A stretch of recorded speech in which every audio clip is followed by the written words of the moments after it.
અમદાવાદને હરિયાળું અને પ્રદૂષણ મુક્ત બનાવવાના હેતુથી અમદાવાદ મ્યુનિસિપલ કોર્પોરેશન દ્વારા મિશન 5 મિલિયન ટ્રી અંતર્ગત ભવ્ય સામૂહિક વૃક્ષારોપણ કાર્યક્રમનું આયોજન કરવામાં આવ્યું છે। આજે રવિવારના રોજ સાયન્સ સિટીના વિજ્ઞાન ભવન ખાતે આયોજિત કેન્દ્રીય ગૃહમંત્રી અમિત શાહના હસ્તે ₹405 કરોડના વિવિધ વિકાસ પ્રકલ્પોનું લોકાર્પણ અને ખાતમુહૂર્ત કરવામાં આવ્યું। આ કાર્યક્રમમાં અમિત શાહે કહ્યું કે પ્રદૂષણ ઘટાડવાના ભાગરૂપે આજે નવી ઇલેક્ટ્રિક બસો પણ કામે લાગી છે, જે કાર્બનનું ઉત્સર્જન અટકાવશે। આ સાથે જ બધી જ ઇલેક્ટ્રિક બસોનું કામ આજે પૂરું થયું છે।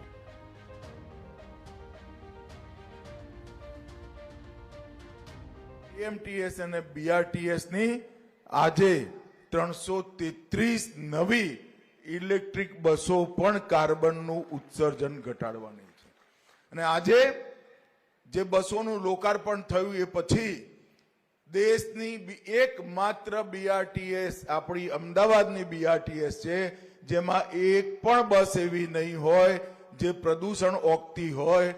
બધી બસો ઇલેક્ટ્રિક બસો કરવાનું કામ આજે પૂરું થઈ ગયું છે।